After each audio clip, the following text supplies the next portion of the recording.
वो शहर कभी बहुत जिंदा था। सड़कों पर रोशनियों का हुजूम, चेहरों पर मुस्कुराहटें और दिलों में ख्वाबों की रौनक। मगर वक्त ने इस शहर से उसकी चमक छीन ली थी। अब वही गलियां खामोश थीं, जैसे हर दीवार। इसी शहर के एक पुराने मोहल्ले में अहमद रहता था। एक आम सा लड़का जिसके ख्वाब आम नहीं थे। इसकी आंखों में एक अजीब सी चमक थी, जैसे वो कुछ खो चुका हो और अब उसे वापस पाने की जस्तजू में हो। अहमद का बचपन बहुत सादा था। उसके वालिद एक छोटे से दुकानदार थे और मां घर संभालती थीं। गुर्बत थी, मगर मोहब्बत भी थी। मगर एक दिन सब कुछ बदल गया। उसके वालिद अचानक बीमार पड़ गए और फिर एक दिन वो दुनिया से चले गए। इस दिन अहमद की जिंदगी रख गई थी। मां ने आंसू छपाते हुए घर संभाला, मगर अहमद के अंदर कुछ टूट गया था। वो चुप रहने लगा, लोगों से कटने लगा। इसके दोस्त खेलते रहे, मगर वो एक कोने में बैठकर सिर्फ देखता रहता। वक्त गुजरता गया, मगर अहमद के दिल का खला न भरा। फिर एक दिन उसकी जिंदगी में जैनब आई। जैनब इसी मोहल्ले में नई आई थी। इसकी आंखों में जिंदगी थी और हंसी में एक अजीब सी रोशनी, किसी दुख की गवाह हो। पहली बार अहमद ने उसे मोहल्ले की छत पर देखा, जब वो कपड़े सिखा रही थी और हुआ इसके बालों से खेल रही थी। अहमद ने बस एक लम्हा उसे देखा और फिर नजरें झुका लें, मगर वो लम्हा उसके दिल में हमेशा के लिए ठहर गया। आहिस्ता आहिस्ता उन दोनों चंद दिनों बाद जैनब ने खुद उससे बात की।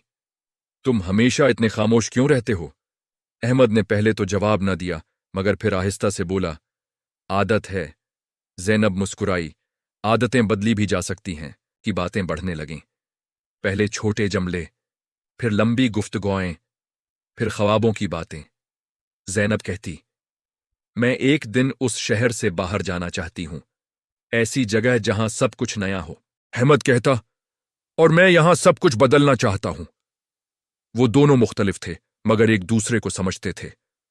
वक्त के साथ साथ उनकी दोस्ती मोहब्बत में बदलने लगी, मगर ये मोहब्बत आसान न थी। जैनब का खानदान बहुत सख्त था। उसके वालिद चाहते थे कि वो जल्दी शादी कर ले। उन्हें अहमद पसंद नहीं था, क्योंकि वो गरीब था। एक दिन जैनब ने अहमद से कहा, अगर हमें साथ रहना है तो तुम्हें कुछ बनना होगा। ये जुमला अहमद के लिए एक चील। इसने दिन रात मेहनत शुरू कर दी। दिन में मजदूरी करता, रात को पढ़ाई। इसके हाथों में छाले पड़ गए, मगर उसने हिम्मत न हारी। साल गुजर गए। आखिरकार अहमद ने एक अच्छी नौकरी हासिल कर ली। इसकी जिंदगी बदलने लगी। वो अब मजबूत और बाएतिमाद था। वो जैनब के घर गया उसके वालिद से बात करने के लिए, मगर वहां जाकर उसे एक खबर मिली जिसने उसकी दुनिया हिला दी। जैनब की शादी हो चुकी थी। अहमद के कदमों तले जमीन निकल गई। उसने जैनब को आखिरी बार देखा। वो एक गाड़ी में बैठी जा रही थी। उसकी आंखों में आंसू थे, मगर होंठ खामोश। वो कुछ न कह सकी। अहमद ने भी कुछ न कहा। इस दिन अहमद ने सीखा कि हर मोहब्बत का इंजाम साथ होना नहीं होता। वक्त गुजरता गया। अहमद ने अपनी जिंदगी को काम में लगा दिया।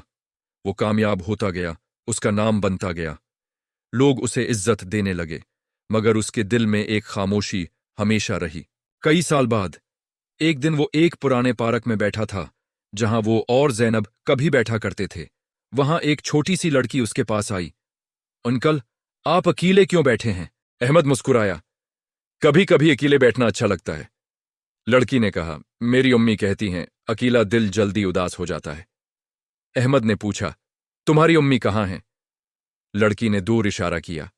अहमद ने नजर उठाई और वक्त रख गया। वो जैनब थी। सालों बाद वही आंखें, मगर अब उनमें थकन थी। वो दोनों एक दूसरे को देखते रहे। जैनब आहिस्ता से उसके पास आई। कैसे हो? अहमद ने हल्की सी मुस्कुराहट के साथ कहा, ठीक हूं। तुम? रंग बन गया। मैं भी ठीक हूं। दोनों जानते थे कि यह सच नहीं था। कुछ देर वो खामोश हो गए। जैनब ने कहा, हमने जो चाहा वो नहीं मिला। अहमद ने जवाब दिया, मगर हमने जो सीखा वो शायद ज्यादा कीमती था। जैनब ने सिर हिलाया। हां, मोहब्बत हमें बदल देती है, चाहे वो मिले या ना मिले। शाम ढलने लगी। जैनब ने अपनी बेटी का हाथ पकड़ा और जाने लगी। अहमद ने उसे जाते हुए देखा, मगर इस बार उसके दिल में सुकून ज्यादा था, क्योंकि अब वो समझ चुका था कुछ कहानियां मुकम्मल नहीं होते, मगर वो फिर भी खूबसूरत होती हैं, और कुछ मोहब्बतें साथ नहीं मिलते, मगर वो इंसान को मुकम्मल कर देती हैं।